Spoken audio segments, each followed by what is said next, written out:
Good morning, Tukwila. This is ColethaAlbert. I've been a Tukwila resident for over 10 years and have lived in two sectors. Um, and here in Tukwila, we tend to keep ourselves to ourselves, right? And so that's why I thought that um, this show would be a great thing so that those of us who want to be connected to know what's going on in the city, we can know. Okay. There are a few pages here in Tukwila, private groups on Facebook and stuff, but none of them have like 20,000 people where it's an actual, where they're actually trying to keep all residents um, in the loop of what's going on here in Seattle. I mean, in Tukwila. Okay. I have a meeting, y'all, but I did want to do the show today.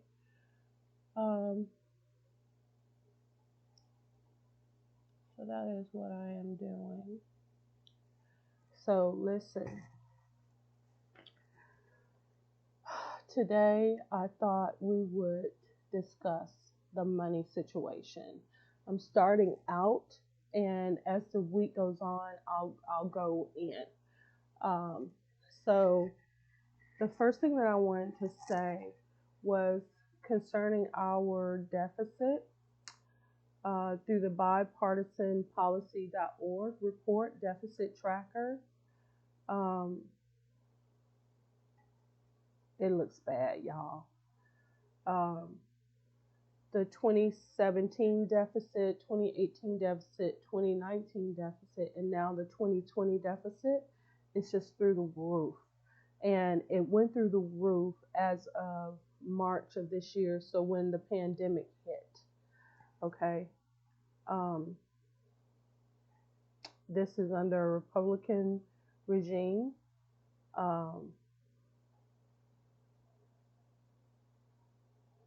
CBO confirms $1 trillion deficits coming soon. Okay. It says fiscal year 2020 in review. The federal government ran a deficit of $3.1 trillion in fiscal year 2020, more than triple the deficit of fiscal year 2019. This year's deficit amounted to 15.2 of GDP, that's gross domestic product, the greatest deficit as a share of the economy since 1945. That's war years. Fiscal year 2020 was the fifth year in a row that the deficit as a share of the economy grew. Revenues in fiscal year 2020 fell 1% from last year, while outlays surged 47%. The fiscal year 2020 budget splits into two distinct halves, before and after COVID-19, and its economic fallout. In the first 6 months of the fiscal year, October through March, the deficit was running 8% above last year's rate. In the last 6 months, April through September, the deficit soared to 8 times its level in those months last year. Through March, revenues have been running 6% above fiscal year 2019, propelled by higher wages and salaries that raised individual and payroll tax receipts. In April through September, however, revenues dipped 7% below their rate from the second half of fiscal year 2019, pulled down by the loss of economic activity and legislation enacted in response to the crisis. This second half pattern of revenues dragged down by economic losses,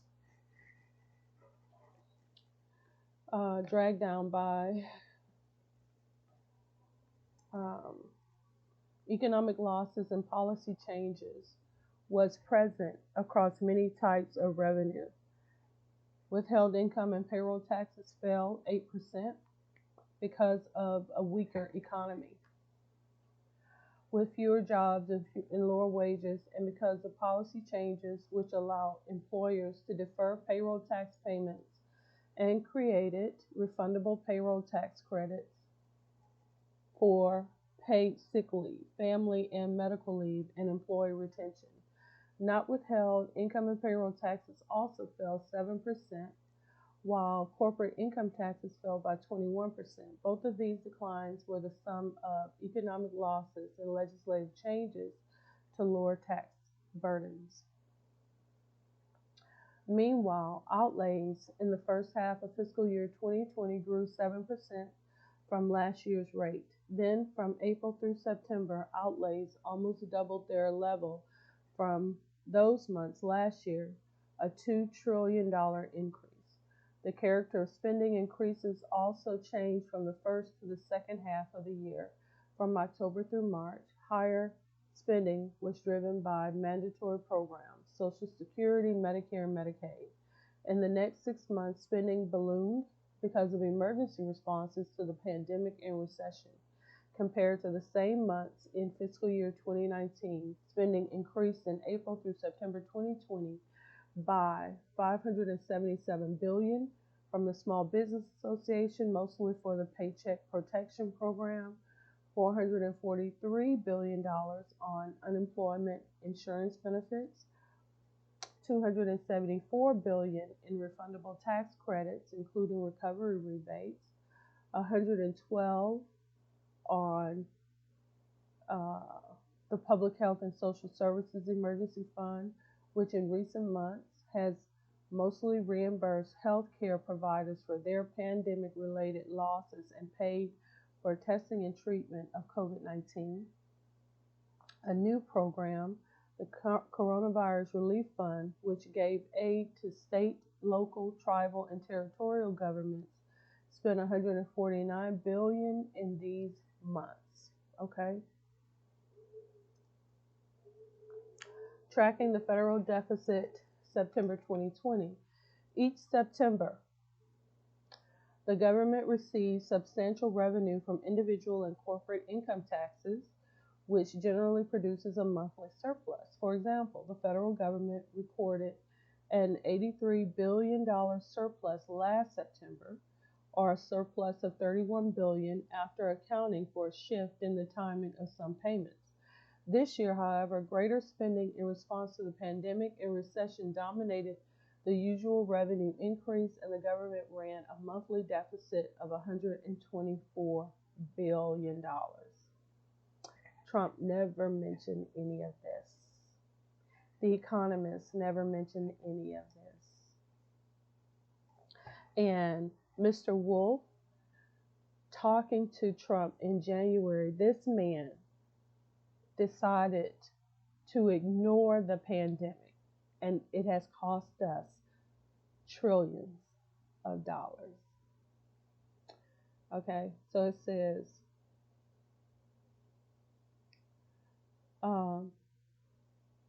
this year, however, greater spending in response to the pandemic and recession dominated the usual revenue increase, and the government ran a monthly deficit of $124 billion. This deficit was the difference between revenues of $372 billion and spending of $496 billion. Revenue this September fell 1% from last September, the result of lost economic activity and policy changes, allowing some taxes to be deferred or reduced. For instance, individual income and payroll taxes were 5% below last year's level, while corporate income taxes fell 16%. Individual income tax refunds also increased by 68%, further lowering net revenue. But Trump paid $750. Jeff Bezos didn't pay nothing. Boeing didn't pay nothing. I'm just saying. Meanwhile, they want your $250. Okay? And if you don't pay it, they're going to throw some penalties on there in jail time. Just saying. Meanwhile, spending this September was 70% greater than last September, albeit only 44% greater when accounting for a shift in the timing of some payments. Spending mostly increased in response to the economic fallout from COVID-19. And it's just coming to my mind that Biden wants people who are earning $400,000 a year and up to pay their fair share. Why not just have everybody pay their fair share? How about that? Wouldn't that work? Okay. For instance, spending on unemployment insurance benefits increased from $2 billion last September to $35 billion this September. Outlays from the Department of Homeland Security were $27 billion higher this September, almost entirely because of spending from its disaster relief fund that paid for some unemployment compensation. And just think about all the fraud, y'all. Think about all the fraud. Okay, so if you guys want to check this out, it is at bipartisanpolicy.org //report/deficit-tracker/. And so that's the handling of the coronavirus costs a lot of money. Okay, costs a lot of money. And I think that's why young people came out and voted, because they're the ones who are going to be responsible for this money. According to pewresearch.org, let's see what they have to say. I guess I can tell I love research, right? The U.S. budget deficit is rising amid COVID-19, but public concern about it is falling. Not over here. Among the collateral damage from the coronavirus pandemic has been the U.S. economy and the federal budget. The pandemic has caused massive economic disruption, and the government's response has pushed the federal budget further out of balance than it's been in nearly 8 decades. That's 80 years, my people. But Americans appear to be slightly less concerned about the deficit than they have been in recent years. Okay? That's according to the Pew Research, and you can go and find their information at pewresearch.org /fact-tank/2020 /08/13 /the U.S. budget deficit, or just Google the United States deficit right now. So anyway, this is by Drew De Silva. He's a senior writer at the Pew Research Center. And then down below, you can sign up for their weekly newsletter, which is what I suggest. Leave your comments below. And yeah, we can discuss down there. That's how we do. Send me a message if you have any questions or anything like that. Send me a message via Instagram, or you can message me via Facebook. And again, comment down below. Like this video, share this video, let me know your thoughts. Okay, bye.